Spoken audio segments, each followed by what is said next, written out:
എല്ലാവരിലേക്കും ദൈവിക കൃപ സമൃദ്ധമായി വർഷിക്കുവാൻ ഈ ആരാധനയിലൂടെ കരുണയാകണമേ എന്ന് പ്രാർത്ഥിച്ചുകൊണ്ട് ദിവ്യകാരുണ്യനാഥനെ വരവേറ്റുകൊണ്ട് നമുക്ക് ഇരുകരങ്ങളും ഉയർത്തി ശക്തമായി പ്രഭാതത്തിൽ ഈശോയെ സ്തുതിച്ചാരാധിക്കാം. ഹല്ലേലൂയ, ഹല്ലേലൂയ, ഹല്ലേലൂയ, ഹല്ലേലൂയ.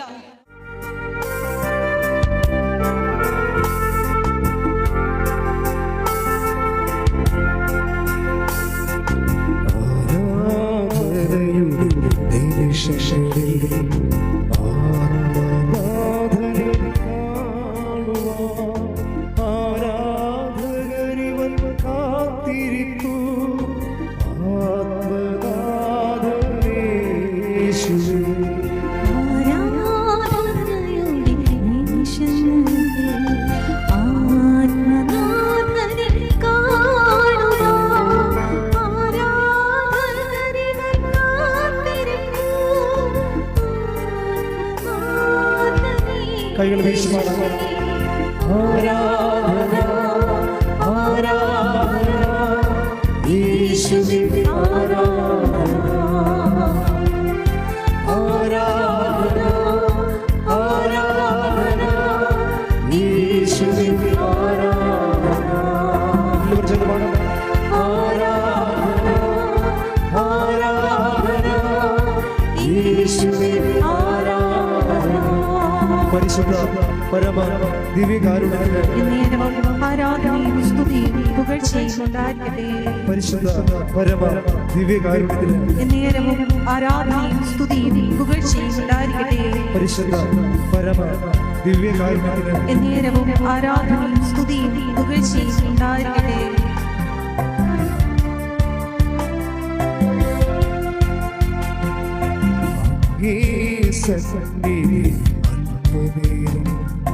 ജീവിപ്പതോ മഹാഭാഗ്യമേ.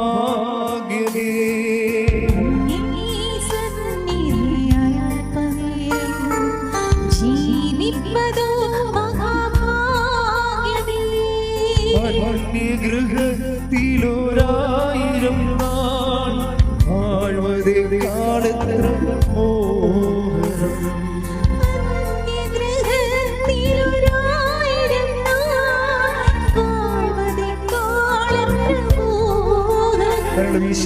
ആരാധന ആരാധന യേശുവേ ആരാധന ആരാധന ആരാധന യേശുവേ ആരാധന. കണ്ണടച്ച കൈകൾ കൂപ്പി അച്ഛനോട് ചേർന്ന് പ്രാർത്ഥിക്കുക. കർത്താവായ ദൈവമേ, കർത്താവായ ദൈവമേ, അങ്ങയുടെ വെളിപാട് വചനങ്ങള് ഗ്രഹിക്കുന്നതിന് എന്റെ മനസ്സിനെ ഒരുക്കുകയും എന്നെ അനുഗ്രഹിക്കുകയും ചെയ്യണമേ. കർത്താവേ, അങ്ങയുടെ ഉടമ്പടി സങ്കീർണമായ ആത്മീയ സാധ്യതകള് സാക്ഷാത്കരിക്കാൻ എനിക്ക് പ്രത്യേക വരം നൽകണമേ. എന്റെ കഴിവിനേക്കാൾ ഉപരി അങ്ങയുടെ കൃപയാൽ എന്നെ ഉടമ്പടിയിൽ ജീവിക്കുവാൻ അനുഗ്രഹിക്കണമേ. ശ്രുതികട്ടെ. ഹല്ലേലൂയ, യേശുവേ നന്ദി. ഹല്ലേലൂയ, ഹല്ലേലൂയ,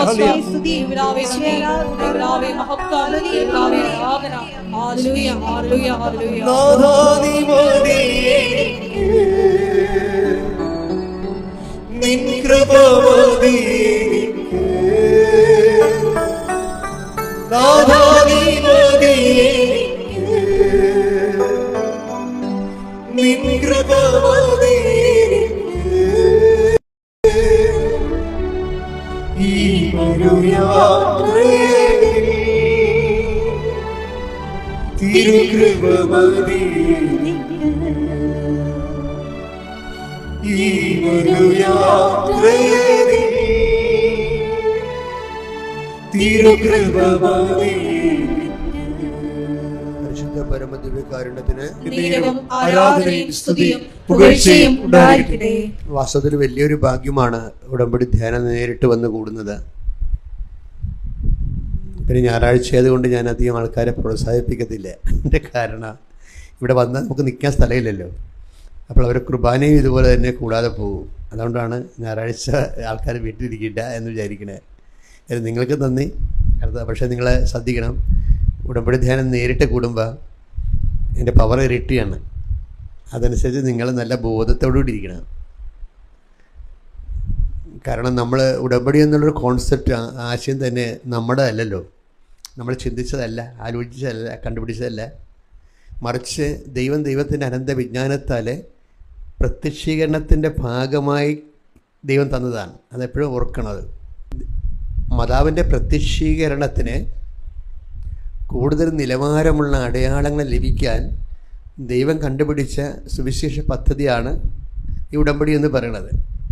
അതുകൊണ്ടാണ് ഈ ഉടമ്പടി ഇപ്പോൾ 500 ധ്യാനം കഴിഞ്ഞിട്ടുണ്ട്. ഇപ്പോഴും പുതിയ കാര്യങ്ങളാണ് അച്ഛൻ പറയണത്, അല്ലാതെ പഴയ കാര്യങ്ങളൊന്നും പറയണില്ല.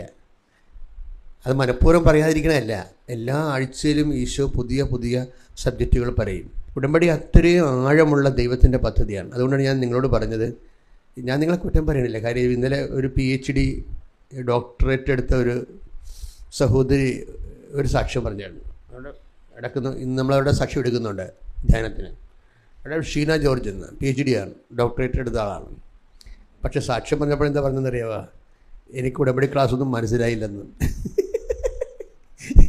അപ്പം നിങ്ങളോട് കുറ്റം പറഞ്ഞിട്ട് വല്ല കാര്യമുണ്ടോ? ഇതിൻ്റെ അകത്ത് വളരെ ശ്രദ്ധിച്ചിരുന്നാൽ മാത്രമേ ചില കാര്യങ്ങൾ ഈസി ആയിട്ട് മനസ്സിലാവത്തില്ല. ടെക്നിക്കാലിറ്റീസ് കൂടുതലാണ്, സാങ്കേതികത കൂടുതലാണ്. കഴിഞ്ഞ ദിവസം അണിമ എന്നും പറഞ്ഞ് അണിമ അടൂർ അങ്ങനെ ഒരു സാക്ഷ്യം കേട്ട് ഞാനപ്പോൾ ഇവിടെ ഇപ്പോൾ ഉണ്ടായിരുന്നു. അണിമ പറഞ്ഞ സാക്ഷ്യം, അണിമയ്ക്ക് കുറേ പ്രോബ്ലംസാണ്, അടിക്കടി പ്രോബ്ലംസ്. ചില സമയത്ത് തൊണ്ടയ്ക്ക് ക്യാൻസർ പോലെ മുഴ വരും, ചിലപ്പോൾ സ്ഥലം വാങ്ങേണ്ടി വരും, വാങ്ങാൻ നടന്നിട്ട് കിട്ടാതിരിക്കും, പിന്നെ വീട് വെക്കേണ്ടി വരും, ഇങ്ങനെ കുറേ പ്രോബ്ലംസ്. പക്ഷേ അണിമ ഉടമ്പടി എടുത്തിട്ട് ഒരു മൂവ്മെൻ്റ് ഇല്ല. അപ്പോൾ അണിമ ഈശോയോട് ചോദിച്ചു, എന്തുകൊണ്ടാണ് എനിക്ക് ഉടമ്പടി എടുത്തിട്ട് ഒരു മൂവ്മെൻ്റ് ഇല്ലാത്തത്, എൻ്റെ ഉടമ്പടിക്ക് ഒരു ഗ്രോത്ത് ഇല്ലാത്ത, റെസ്പോണ്ട് ചെയ്യാത്ത എന്താണെന്ന് ചോദിച്ചു. അപ്പോൾ ചില ആൾക്കാരൊക്കെ ദൈവത്തോട് വളരെ ഹൃദ്യമായിട്ട് ഇൻട്രാക്ട് ചെയ്യണവരാണ്. അങ്ങോട്ട് ചോദിക്കും. ഈ ചോദ്യങ്ങൾ കൂടി വരുമ്പോൾ ദൈവത്തിന് മനസ്സിലാവും നമ്മളൊരു കമ്മ്യൂണിക്കേഷൻ ആഗ്രഹിക്കുന്നുണ്ടെന്ന് മനസ്സിലാവും. അപ്പോൾ ദൈവം നമ്മളോട് സംസാരിക്കും. ഉടമ്പടിയിൽ സംസാരിച്ചില്ല പിന്നെ വേറെ ഒരു പ്രാർത്ഥനയിലും ദൈവം സംസാരിക്കത്തില്ല. അത്ര കണ്ട ആൾക്കാരോട് ദൈവം ഉടമ്പടിയിൽ സംസാരിക്കുന്നുണ്ട്. എല്ലാവരും പിശാച് ആൾക്കാരോട് പറയുമേ ഉടമ്പടി എടുക്കേണ്ട വലിയ പാടാണ്, നമ്മൾക്ക് അത് ചെയ്ത് തീർക്കാൻ പറ്റത്തില്ലെന്നാണ് പിശാച്. നിങ്ങൾ പിശാചിൻ്റെ കൺട്രോളിലാണെങ്കിൽ അറിയാൻ പറ്റും നമുക്ക്. കാര്യം ഉടമ്പടി പോലെ ഉത്തുംഗമായ ഒരു ജീവിതം പെട്ടെന്ന് ദൈവം സ്വന്തമായിട്ട് ഏറ്റെടുക്കുന്ന ഒരു പദ്ധതിയെക്കുറിച്ച് ആരെങ്കിലും നിങ്ങളോട് പറയുമ്പോൾ തന്നെ നിങ്ങൾ പിശാചിൻ്റെ വീട്ടുതടങ്കലിലായിരിക്കും. ചില ആൾക്കാർ വീട്ടുതടങ്കൽ, പിശാചിൻ്റെ വീട്ടുതടങ്കലിലായിരിക്കും അവർ, അറിയത്തില്ല. അപ്പോൾ പിശാച് അവരെ ഇങ്ങനെ അടക്കി വെച്ചുകൊണ്ടിരിക്കുന്ന കാരണം അവരുടനെ പറയും, അയ്യോ ഉടമ്പടി വലിയ പാടല്ലേ, അത് ആലപ്പുഴ വരെ പോകണ്ടേ, കുറേ 4 മണിക്കൂറോ 3 മണിക്കൂറോ നിൽക്കണ്ടേ, ഇങ്ങനെ കുറേ ഇങ്ങനെ കണ്ടേ എന്ന് പറഞ്ഞ് ചോദിച്ചുകൊണ്ടിരിക്കും. എന്നിട്ട് അവർ പിശാചിൻ്റെ വീട്ടു തടങ്കലിലാണ് അവർ. അപ്പോൾ അതുകൊണ്ട് തന്നെ അവർക്ക് മനസ്സിലാകണം, അവരുടനെ മനസ്സിലാക്കണം, നിങ്ങൾക്ക് ഉടമ്പടി എടുത്തിട്ട് ലക്ഷങ്ങളായിരുന്നു രക്ഷപ്പെട്ടത്, ലക്ഷങ്ങളാണേ. അത് വെറുതെ ഇങ്ങനെ അനുഗ്രഹം മേടിച്ച് സാക്ഷ്യം പറഞ്ഞു പോയതല്ലല്ലോ. അവരൊക്കെ അടിപൊളി സുവിശേഷ വേലക്കാരായിട്ട് ദൈവത്തിൻ്റെ സ്വന്തം ആൾക്കാരായിട്ട് ജീവിക്കാനില്ലേ? കൈയടിക്കട്ടെ, ശ്രദ്ധിക്കണല്ലേ? ഉടമ്പടിയിലൂടെ ജ്വലിക്കുന്ന സുവിശേഷ സാക്ഷികളാക്കി ഞങ്ങൾ ഈ ആരാധനയിലൂടെ അഭിഷേകം ചെയ്യണമേ. Hallelujah, hallelujah.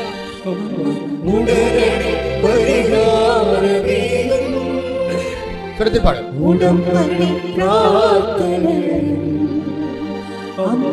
ഉടനടി പരിഹാരമേകും, അവൻ പറയുന്നതും ചെയ്തിടുവിൻ, ജീവിതം ധന്യമായിത്തീർന്നിടും. അവൻ പറയുന്നതും ചെയ്തിടുവിൻ, ജീവിതം ധന്യമായിത്തീർന്നിടും. പരിശുദ്ധ പരമദിവ്യകാരുണ്യത്തിന് എന്നേരവും ആരാധനയും സ്തുതിയും പുകഴ്ചയും ഉണ്ടായിരിക്കട്ടെ. പരിശുദ്ധ പരമദിവ്യകാരുണ്യത്തിന് എന്നേരവും ആരാധനയും സ്തുതിയും പുകഴ്ചയും ഉണ്ടായിരിക്കട്ടെ. ഇപ്പോൾ ഉടമ്പടി പ്രാർത്ഥനയിൽ ഇതിനൊരു അഭിഷേകം കിട്ടിക്കഴിഞ്ഞാൽ ചിലരൊക്കെ എല്ലാ ദിവസവും തന്നെ 1-2 പേരത് പറഞ്ഞു കേൾക്കാം, ഞാൻ ഈ മരണം വരെ ഉടമ്പടി ജീവിക്കുമെന്ന്. അതെന്താ കാര്യം അങ്ങനെ പറയണേ? ഞാൻ മരണം വരെ ഇനി ഉടമ്പടി ജീവിക്കുമെന്ന് പറയണേ. വ്യക്തമായിട്ട് അവരുടെ നിലപാട് അറിയിക്കുകയാണ്. അതിൻ്റെ കാരണം എന്താണ്? അവർ ഉടമ്പടി എടുത്തിട്ട് അഭിഷേകമായി പോയി. ദൈവം അവിടെ കാര്യം. ഇപ്പോൾ കഴിഞ്ഞ ദിവസങ്ങളിൽ ഈ ഞാൻ ഡോക്ടറേറ്റ് എടുത്ത ചേച്ചിയില്ലേ, ആ ചേച്ചിയുടെ സാക്ഷ്യം എന്ന് പറയുന്നത്, അവിടെ പേര് ഷീന ജോർജാണ്, പാലായിൽ നിന്ന്.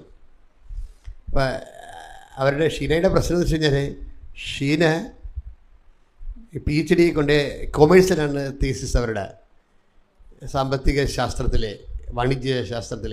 അപ്പോൾ അവരുടെ ഗൈഡെന്ന് പറയുന്ന ഒരു അലവലാത് ഗൈഡാണ്. ചില ആൾക്കാരുണ്ടല്ലോ ജീവിതത്തിൽ അവർ തോറ്റിട്ടുണ്ടെങ്കിൽ അത് ബാക്കി എല്ലാവരെയും തോൽപ്പിക്കുവാൻ. സ്വന്തം ഭാര്യ വഴക്കിട്ട് പോയി, മക്കൾ പപ്പായെ ബഹുമാനിക്കണില്ല എന്നുണ്ടെങ്കിൽ എനിക്ക് ജീവിതമില്ല, ഇനിയിപ്പോൾ വേറെ ആരും എന്നെക്കൊണ്ട് ജീവിതം ഉണ്ടാക്കണമെന്ന് വിചാരിക്കും. അതാണ് പ്രശ്നം. തടവറയെന്ന് പറയുന്നത്, പിശാചിന് തടവറയും. എനിക്ക് ജീവിതമില്ല, ഇനിയിപ്പോൾ വേറെ ആരും എന്നെക്കൊണ്ടൊരു ജീവിതം ഉണ്ടാക്കേണ്ടതെന്ന് വിചാരിക്കും. വെളിപ്പാട് 2:10 വായിച്ച് ശ്രുതികട്ടെ. ഹല്ലേലൂയ. നീ ഉടനെ സഹിക്കാനിരിക്കുന്നവയെ ഭയപ്പെടരുത്. നിങ്ങളിൽ ചിലരെ പിശാച് തടവിലിടാനിരിക്കുന്നു. അത് നിങ്ങൾ പരീക്ഷിക്കപ്പെടുന്നതിനാണ്. 10 ദിവസത്തേക്ക് നിങ്ങൾക്ക് ഞെരുക്കമുണ്ടാകും. മരണം വരെ വിശ്വസ്തനായിരിക്കുക. ജീവന്റെ കിരീടം നിനക്ക് ഞാൻ നൽകും. അപ്പോൾ ഇതിൻ്റെ പ്രശ്നം എന്ന് വെച്ചാൽ, കുറച്ച് ചില പരീക്ഷണങ്ങളാണെങ്കിൽ പോലും ദൈവം ഡേറ്റ് ഇട്ടിട്ടുണ്ട്. 10 ദിവസം എന്ന് പറയുന്നത്. 11-ാം ദിവസം അത് ഉണ്ടാകത്തില്ല. അപ്പോൾ എപ്പോഴും ഓർത്തേക്കണം, നിങ്ങൾ സഹനം വരുമ്പോൾ ദൈവം അതിൻ്റെ സമയം തിരഞ്ഞെടുക്കപ്പെട്ടവർക്ക് വേണ്ടി ചുരുക്കിയിട്ടുണ്ടെന്ന്. തിരഞ്ഞെടുക്കപ്പെട്ടവർക്ക് വേണ്ടി അങ്ങനെ വചനമുണ്ട്. Take the word of God. ശ്രുതികട്ടെ. ഹല്ലേലൂയ. ഹല്ലേലൂയ. ഹല്ലേലൂയ. ഹല്ലേലൂയ. യേശുവേ ആരാധന, ആരാധന, ആരാധന. യേശുവേ നന്ദി, മഹത്വം, മഹത്വം, മഹത്വം. ഹല്ലേലൂയ. ഹല്ലേലൂയ. ഹല്ലേലൂയ. യേശുവേ നന്ദി. ഹല്ലേലൂയ. ഹല്ലേലൂയ. ഹല്ലേലൂയ. യേശുവേ ആരാധന, ആരാധന. കഷ്ടങ്ങൾ സാരമില്ല, കണ്ണുനീർ സാരമില്ല, നിത്യതേജസ്സിൽ ഘനമോത്തിടുന്നു. ഞൊടി നേരത്തേക്കുള്ള കഷ്ടങ്ങൾ സാരമില്ല, കണ്ണുനീർ സാരമില്ല. മത്തായി 24, 21, 22 തിരുവചനങ്ങൾ. മത്തായി 24, 21. എന്തെന്നാൽ എന്തെന്നാൽ ലോകാരംഭം മുതൽ ഇന്നേ വരെ ഉണ്ടായിട്ടില്ലാത്ത ഇനി ഉണ്ടാകാനിടയില്ലാത്ത ഉഗ്രപീഡനം അന്നുണ്ടാകും. ആ ദിവസങ്ങൾ പരിമിതപ്പെടുത്തിയില്ലായിരുന്നെങ്കിൽ ഒരുവനും രക്ഷപ്പെടുകയില്ലായിരുന്നു. എന്നാൽ തിരഞ്ഞെടുക്കപ്പെട്ടവരെ പ്രതി ആ ദിവസങ്ങൾ പരിമിതപ്പെടുത്തും. ഇതൊരു നിസ്സാര കാര്യമല്ല, ഇതൊരു ഓഫറാണ്. ശരിക്കും നിങ്ങൾ ദൈവത്തിൻ്റെ സ്വന്തമായി കഴിയുമ്പോൾ നിങ്ങൾക്ക് സഹിക്കാൻ ഒരു കൊല്ലമുള്ള സഹനം ദൈവം 10 ദിവസമായിട്ട് ചുരുക്കും. ഈ സമയ ചുരുക്കം ഇങ്ങനെ സംഭവിക്കും. അപ്പോൾ നമ്മുടെ മുമ്പിലുള്ള ഏറ്റവും വലിയ ഓപ്ഷൻ എന്താ? ദൈവത്തോട് അടുത്ത് നിൽക്കുക. അപ്പോൾ നിങ്ങൾക്ക് ഒരു കൊല്ലമാണ് അതുകൊണ്ട് സഹിക്കേണ്ടി വരണമെന്നുണ്ടെങ്കിൽ ദൈവം അത് സമയക്ലിപ്തം ചെയ്യും. കാര്യം സമയത്തിൻ്റെ കൺട്രോൾ ദൈവത്തിൻ്റെ കയ്യിലായത് കാരണം നമ്മളെ ഇങ്ങനെ ഒടുക്കത്ത സഹനങ്ങളിലേക്ക് വിടാൻ പറ്റത്തില്ല. അതുകൊണ്ടാണ് നമ്മൾ ദൈവത്തോട് അടുത്ത് നിൽക്കാൻ പറയുന്നത്. പ്രാർത്ഥിക്കുക. കർത്താവായ ദൈവമേ, സകലത്തിന്റെ സമയച്ചുരുക്കം പ്രാപിക്കാൻ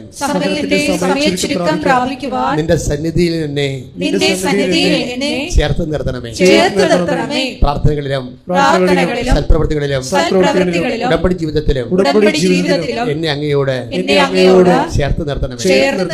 ശ്രുതികട്ടെ. ഹല്ലേലൂയ.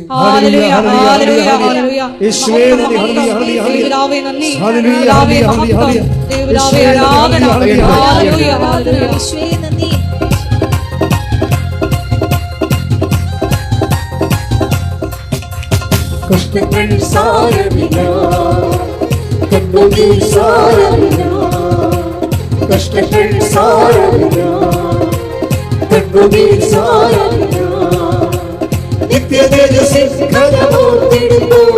ഞൊടി നേരത്തേക്കുള്ള കഷ്ടങ്ങൾ സാരമില്ല, കണ്ണുനീർ സാരമില്ല, നിത്യതേജസ്സിൽ ഘനമോത്തിടുന്നു. ഞൊടി നേരത്തേക്കുള്ള കഷ്ടങ്ങൾ സാരമില്ല, കണ്ണുനീർ സാരമില്ല. പരിശുദ്ധ പരമദിവ്യകാരുണ്യത്തിന് ആരാധനയും സ്തുതിയും പുകഴ്ചയും ഉണ്ടായിരിക്കട്ടെ. അത് നെഞ്ചത്ത് വെച്ച് പരിശുദ്ധ പരമദിവ്യകാരുണ്യത്തിന് ആരാധനയും സ്തുതിയും പുകഴ്ചയും ഉണ്ടായിരിക്കട്ടെ. ഏറ്റു പ്രാർത്ഥിക്കുക. എന്റെ ഈശോയെ, എന്റെ ഈശോയെ, എന്റെ ഉടമ്പടിയുടെ ഓരോ നിയോഗങ്ങളും അങ്ങയുടെ തിരുസന്നിധിയിൽ സമർപ്പിക്കുന്നു. ആ നിയോഗങ്ങളെ നിറവേറാത്തതിന്റെ കാരണം ഞാൻ എന്തുമാത്രം ക്ലേശിക്കുന്നുവെന്ന് അങ്ങേക്കറിയാമല്ലോ. എന്റെ സഹനത്തിന് അങ്ങ് സമയച്ചുരുക്കം പ്രഖ്യാപിക്കണമേ.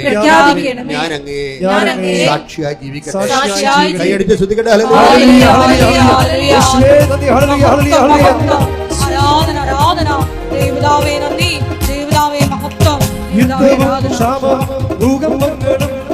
യുദ്ധത്തിൻ ശ്രുതി കേൾക്കുന്നില്ലയോ? യുദ്ധവും ശാപവും ഭൂകമ്പങ്ങളും യുദ്ധത്തിൻ ശ്രുതി കേൾക്കുന്നില്ലയോ? ഇസ്രായേൽ ദൈവം എഴുന്നള്ളുന്നേ, യേശു ജനനെ ഒരുങ്ങുക. പരിശുദ്ധ പരമദിവ്യകാരുണ്യത്തിന് ആരാധനയും സ്തുതിയും പുകഴ്ചയും ഉണ്ടായിരിക്കട്ടെ. എൻ്റെ മക്കളെ, മറ്റ് പല ധ്യാന രൂപങ്ങളെക്കാളും ഈ ഉടമ്പടി ജീവിതം ഭയങ്കര ലളിതവും പക്ഷെ ഭയങ്കര ഷാർപ്പ് ഷൂട്ട് ചെയ്യുന്നതാണ്. എനിക്ക് നിങ്ങൾക്ക് തരാനുള്ള ഒരു ഉപദേശം എന്ന് പറയുന്നത്, നിങ്ങൾ ഉടമ്പടി ജീവിതത്തിൽ സന്തോഷിക്കണം. കാര്യം നമ്മൾ കറക്റ്റ് സ്ഥലത്ത് നമ്മൾ സോഡതിയല്ലേ ചെയ്തിരിക്കുന്നത്. ഇപ്പം ചില ആൾക്കാർ പണ്ട് പെരുന്നാൾ സ്ഥലങ്ങളിലൊക്കെ ഇങ്ങനെ കുറേ സാധനങ്ങൾ ഇങ്ങനെ റിബൺ പോലുള്ള സാധനം കുത്തി വെച്ചിട്ട് നമ്മളോട് പറഞ്ഞില്ലേ പെൻസിലിൽ കുത്താൻ പറ്റത്തില്ല, പറയത്തില്ലേ. നമ്മൾ കുത്തി കഴിയുമ്പോൾ ഒന്നെങ്കിൽ പെൻസിൽ അതിൻ്റെ പുറത്താണെങ്കിൽ നമ്മുടെ കാശ് അവരെടുക്കും, അകത്താണെങ്കിൽ നമുക്ക് കാശ് കിട്ടും. പക്ഷേ ഒരിക്കലും അകത്ത് കുത്താൻ പറ്റത്തില്ലേ, അതാണ്. പക്ഷേ ഇതങ്ങനെയല്ല, ഉടമ്പടി അങ്ങനെ ഷോഡതിയല്ല, ലക്കി സെൻറ്ററുമല്ല. ഇത് കറക്റ്റായിട്ട് നീ ചെയ്യണ ഉടമ്പടി ദൈവ സ്നേഹത്താലാണ് ചെയ്യണമെന്നുണ്ടെങ്കിൽ ഏറ്റവും വലിയ പ്രശ്നം ഈ ഉടമ്പടിയിൽ വരുന്നത്, നിങ്ങളെ ചിലരിങ്ങനെ ഉടമ്പടി എടുക്കാമെന്ന് തീരുമാനിക്കുമ്പോൾ തന്നെ എല്ലാ തടസ്സങ്ങളും മാറി അനുഗ്രഹങ്ങൾ വരാൻ തുടങ്ങും. നമ്മൾ സാക്ഷ്യം കേൾക്കുമ്പോൾ അതിനാണ് ഞങ്ങളോട് സാക്ഷ്യം കേൾക്കണം എന്നൊക്കെ പറയണത്. എന്താ വെച്ചാൽ ചിലരിങ്ങനെ ചിന്തിച്ചാൽ മതി ഉടമ്പടി എടുക്കാമെന്ന്, അപ്പോൾ തന്നെ തടസ്സങ്ങൾ മാറാൻ തുടങ്ങും. ഓഫർ ലെറ്റർ വരാൻ പോകുന്നു, അല്ലെങ്കിൽ ഇൻ്റർവ്യൂവിന് വിളിക്കുന്നു, അല്ലെങ്കിൽ സ്ഥലം നോക്കാൻ ആൾ വരുന്നു, പെട്ടെന്ന്. അപ്പോൾ തന്നെ എൻ്റെ അർത്ഥം എന്താ, മാതാവിൻ്റെ പറഞ്ഞു നീ ഉടമ്പടി എടുക്കൂ എന്താ കാര്യം, നീ ഉടമ്പടി എടുത്താൽ രക്ഷപ്പെടും എന്ന് അമ്മ പറയണത്. നീ എടുത്താൽ രക്ഷപ്പെടും. എന്താ കാര്യം, നിനക്ക് വിശ്വസ്തത ഉണ്ടെന്ന്. അതാണ് വിഷയം. ഉടമ്പടി നമുക്കിത് സൂക്ഷിക്കേണ്ടതുള്ള വിശ്വാസമല്ല, പിന്നെന്താണ് വിശ്വസ്തത. അതാണ് നോക്കേണ്ടത്. അപ്പോൾ നമ്മളെ എടുക്കാൻ തുടങ്ങുമ്പോൾ തന്നെ ദൈവത്തിന് അറിയാം നമ്മൾ വിശ്വസ്തരാണെങ്കിൽ അപ്പം തന്നെ ദൈവം ഇഷ്യൂ ചെയ്യും, അനുഗ്രഹം ഇഷ്യൂ ചെയ്യും. എന്താ, ദൈവത്തിന് ഗ്യാരണ്ടിയാണ്, നിങ്ങൾ വിശ്വസ്തരാണ്. അതൊരു വലിയൊരു സീരിയസ് വിഷയമാണ്. എന്ന് വെച്ച് കഴിഞ്ഞാൽ നമ്മൾ അപ്പം നമ്മൾ എന്താ ചെയ്യേണ്ടതെന്ന് അറിയാമോ? നിങ്ങൾ പേടിക്കൊന്നും വേണ്ട, നിങ്ങൾ ഇത്ര ചെയ്താൽ മതി. കർത്താവേ, എനിക്ക് വിശ്വസ്തയോടെ ജീവിക്കാൻ ആഗ്രഹമുണ്ട്, അപ്പോൾ അതുകൊണ്ട് എനിക്ക് വിശ്വസ്തതയുടെ അരൂപി തരണം, എനിക്ക് നിൻ്റെ കൂടെ വിശ്വസ്തയോടെ ഈ ഉടമ്പടി ജീവിക്കണം. നിങ്ങളെന്താ പൊട്ടിപ്പെണ്ണുങ്ങളായ ചിലർ എന്ത് ചെയ്യുന്നത് വെച്ച് കഴിഞ്ഞാൽ അവർ ഈ ദൈവമായിട്ടൊരു ടൈം ബൗണ്ട് വിശ്വസ്തത വെക്കും. എന്നുവെച്ചാൽ 3 മാസത്തേക്ക് വിശ്വസ്തത. നിങ്ങളെന്തെങ്കിലും ഒരു ഭർത്താവിനോട് അല്ലെങ്കിൽ ഭാര്യയോട് അവർ ഉടമ്പടി ജീവിതമല്ലേ, ഭാര്യയും ഭർത്താവും ഉടമ്പടി ജീവിതമല്ലേ, അപ്പോൾ അവർ 3 മാസത്തേക്ക് വിശ്വസ്തത, 3 മാസം കഴിയുമ്പോൾ വേറെ ഭർത്താവിൻ്റെ അടുത്ത് പോയുള്ള അവസ്ഥ എന്തായിരിക്കും? അതുപോലെയാണ് ഈ ഉടമ്പടി വരുന്ന വിഷയം. ഇപ്പോൾ കാര്യം മനസ്സിലായില്ലേ? അതാണ് വിഷയം. നമുക്കൊരു 3 മാസത്തേക്ക് വിശ്വസ്തത പറ്റത്തില്ല. അതെങ്ങനെയാണ് ഒരു ഭാര്യയും ഭർത്താവുമായുള്ള റിലേഷനിൽ 3 മാസത്തേക്ക് ആദ്യത്തെ കൊച്ചുകൊണ്ടാണ് അവർ വിശ്വസ്തത, പിന്നത്തെ കൊച്ചൊന്നും അയാളതല്ല എന്ന് പറഞ്ഞിട്ട് വല്ല കാര്യമുണ്ടോ? അതാണ് അവിശ്വസ്തത എന്ന് പറയുന്നത്. പക്ഷെ അത് അങ്ങനെ ഒരു മൈൻഡ് സെറ്റാണെങ്കിൽ ഉടമ്പടി വർക്ക് ചെയ്യത്തില്ല. അപ്പോൾ എൻ്റെ മക്കൾ എന്താ ചെയ്യേണ്ടത്? ചിലപ്പോൾ നമ്മൾ അറിഞ്ഞുപോലും തെറ്റ് ചെയ്യുക, പല അപൂർവം പേര് അറിയാതെ നീ ചെയ്യുന്ന സംഭവമൊക്കെ ആൾക്കാർ അറിയാതെയാണ് ചെയ്യണത്. അവിശ്വസ്തത കാണിക്കുന്നത് ബോധപൂർവ്വം അല്ല, ശരിക്കും അറിയാതെ കാണിക്കുന്നതാണ്. അപ്പം നിങ്ങൾ മുൻകൂർ ജാമ്യം എടുക്കണം. എന്ത് പറയണം? കർത്താവേ, എനിക്ക് ഇത്തിരി അവിശ്വസ്തതയൊക്കെ ഉള്ളതാണ്, അറിഞ്ഞുകൊണ്ടല്ല, പലതും അറിയാതെയാണ്. അപ്പോൾ എന്നെ വിശ്വസ്തതയിൽ അങ്ങ് നിലനിർത്തണം. അത്രയേ ഉള്ള കാര്യം. ഒരു കൈവപ്പ് പ്രാർത്ഥിച്ച്, കർത്താവായ ദൈവമേ, എന്റെ ജീവിതത്തിലെ അറിഞ്ഞും അറിയാതെയും കുറെ അവിശ്വസ്തത ഉണ്ടായിട്ടുണ്ട്. അത് മനഃപൂർവ്വമല്ല, എന്നോട് ക്ഷമിക്കണം. എനിക്ക് വിശ്വസ്തയോടെ അങ്ങയുടെ കൂടെ ജീവിക്കാൻ ഭയങ്കര ആഗ്രഹമാണ്. എന്നെ സഹായിക്കണമേ. അമ്മേ, പരിശുദ്ധ അമ്മേ, എനിക്ക് വേണ്ടി മാധ്യസ്ഥ വഹിക്കണം. ശ്രദ്ധിക്കട്ടെ. ഹല്ലേലൂയ. യേശുവേ നന്ദി. ഹല്ലേലൂയ ഹല്ലേലൂയ. ആരാധന ആരാധന. ദൈവപിതാവേ നന്ദി. ദൈവപിതാവേ മഹത്വം. നിത്യസ്നേഹത്താൽ എന്നെ സ്നേഹിച്ചു. നിത്യസ്നേഹത്താൽ എന്നെ സ്നേഹിച്ചു. സ്നേഹത്തിൻകാൽ ലോകം സ്നേഹത്തിൻകാൽ അങ്ങേ വിട്ടെങ്ങും പോകയില്ല ഞാൻ. അങ്ങേ വിട്ടെങ്ങും പോകയില്ല ഞാൻ. അങ്ങിൽ ചേർന്നെന്നും ജീവിക്കും ഞാൻ. സത്യസാക്ഷിയായി ജീവിക്കും ഞാൻ. പരിശുദ്ധ പരമദിവ്യകാരുണ്യത്തിന് നേരവും ആരാധനയും സ്തുതിയും പുകഴ്ചയും ഉണ്ടായിരിക്കട്ടെ. പരിശുദ്ധ പരമദിവ്യകാരുണ്യത്തിന് നേരവും ആരാധനയും സ്തുതിയും പുകഴ്ചയും ഉണ്ടായിരിക്കട്ടെ. അപ്പോൾ മെറ്റീരിയൽ ബൗണ്ട് അല്ലാതിരിക്കാൻ നോക്കണം. മെറ്റീരിയൽ ബൗണ്ട് എന്ന് പറഞ്ഞാൽ എന്താണ്? മാംസബദ്ധമല്ലാതിരിക്കാൻ നോക്കണം. മാംസബദ്ധം എന്ന് പറഞ്ഞാൽ എന്താണ്?